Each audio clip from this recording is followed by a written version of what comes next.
It began with silence. In the sterile halls of the Helix research facility, fluorescent lights flickered over metal tables and glass vials filled with cloudy red liquid.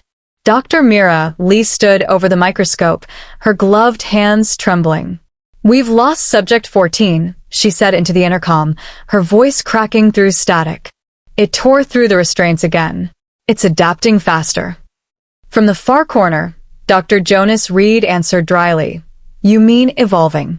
Its neural readings are forming patterns, like it's trying to communicate." Mira snapped back. "Communication doesn't involve biting through its own jaw to reach a host, Jonas."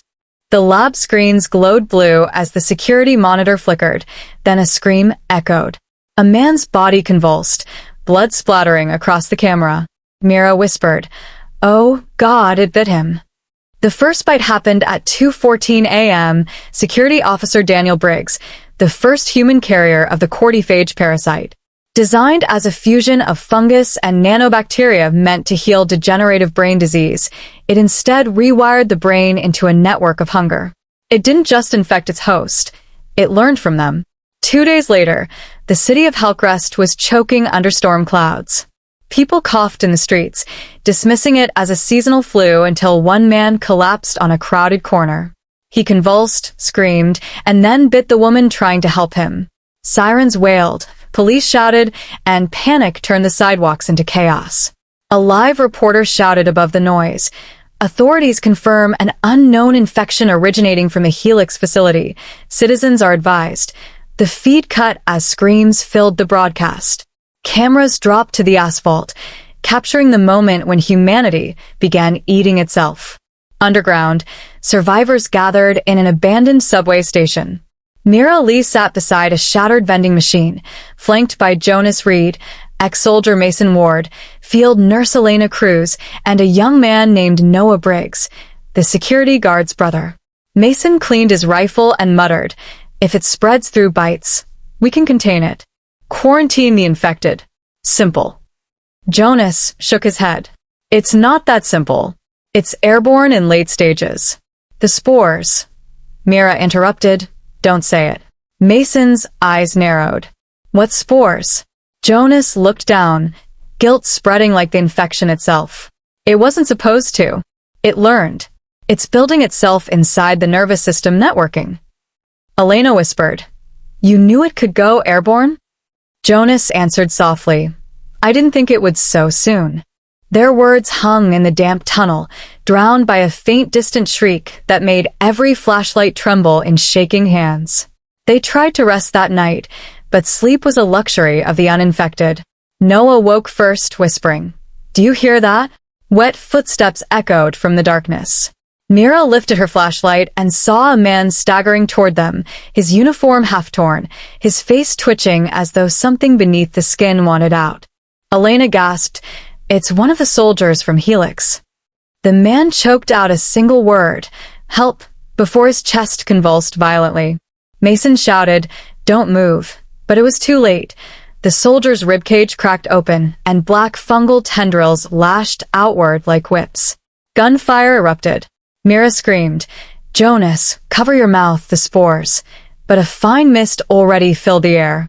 Elena coughed, fell to her knees, and cried, "I can feel it crawling inside," before her eyes clouded black.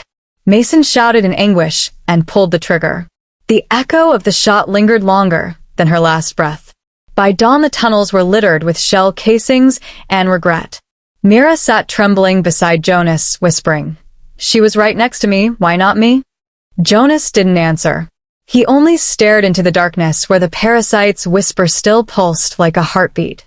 Days later, the two scientists returned to what remained of the Helix facility. Its corridors were drenched in mold, vines of fungal growth weaving through cracked walls. Mira held a flashlight over the elevator shaft. "The cure samples are below Sector 9, she said. Jonas followed silently, his voice trembling. What if the cure is the parasite? What if it's trying to fix us in its own image? Mira snapped, "You're not making sense." But when they reached the vault, even she hesitated. Inside were rows of glowing containment pods, each one alive, breathing, pulsing softly like hearts in jars. Jonas whispered, "It's still alive," and pressed his hand against the glass. The fluid inside rippled, drawn toward his touch. Myra's breath caught. "Jonas, what did you do?" He answered with the confession of a man already dead. "I gave it intelligence. I wanted to understand consciousness. I thought it needed a mind to heal minds." Before she could react, a tendril pierced through the glass and into his arm. His scream echoed through the vault as black veins spread up his neck. "It's beautiful, Mira, it's—" The parasite pulled him into the pod and sealed itself shut, glowing brighter, as though it had just consumed a soul. Mira collapsed against the steel floor, her sobs the only sound in the vast, empty lab. Outside, the sky glowed orange from fires. Governments were falling. Radio chatter dissolved into static. A final news broadcast gasped, "Containment failed, global infection rate estimated at 62%, before cutting to silence. Above the ashes of civilization, Sergeant Mason Ward wandered through a ghost city. His gas mask was cracked, his ammo gone, his eyes hollow. He recorded a message into a handheld transmitter. "If anyone finds this, don't come here. Don't look for a cure. The parasite is the cure."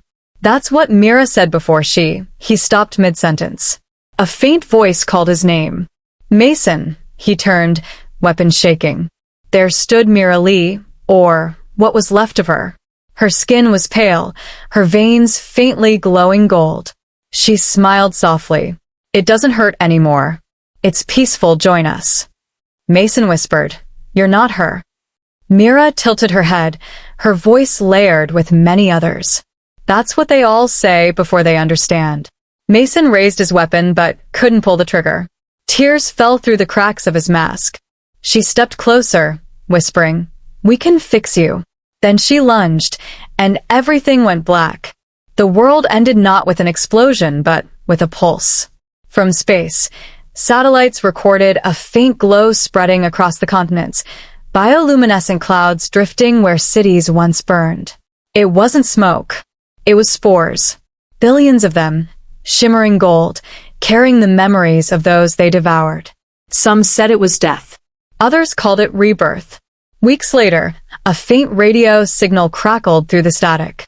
A woman's voice, half human, half something else, spoke slowly. "This is Dr. Mira Lee, Helix Division. We failed containment, but perhaps failure is what we needed." There was a pause, a sound like breathing mixed with wind. "They called us monsters. But monsters only exist when you draw a line between human and parasite. That line is gone now." The transmission distorted as if a heartbeat were echoing through the frequencies. "Where one now?" The signal died with a single low tone that sounded almost like relief. In the ruins, vines grew from bones and concrete alike. Buildings became hives of pulsing life. If one listened closely, there was still sound beneath the quiet, something alive under the surface, beating like the planet's new heart. The Earth had adapted faster than anyone imagined. The parasite had no god, but it had purpose, and in humanity's failure it found perfection. It didn't destroy, it transformed. In a field once called Central Park, bodies lay in symmetrical patterns, each blooming golden spores into the night. The wind carried whispers that almost sounded like words, echoes of the people they once were, Elena's laughter, Mason's defiance, Noah's grief. And through it all, Myra's calm voice whispering, evolution was never meant to be gentle. By the time the final uninfected humans saw the sunrise, the air itself shimmered faintly gold. Some stood on rooftops, breathing it in, choosing to stop running. The transformation no longer hurt. It was quiet, like sleep. When their eyes opened again, they saw everything, memories, thoughts, and hunger, merged into one endless, shared mind. From orbit, the planet glowed faintly, like a living lantern. What remained of human technology drifted above the atmosphere, capturing one last transmission before its systems failed.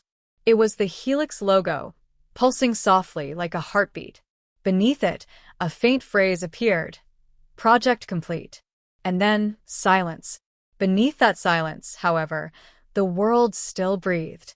The parasite's tendrils spread under oceans and forests, connecting every living thing. Evolution had begun again, not with fire or ice, but with a single bite.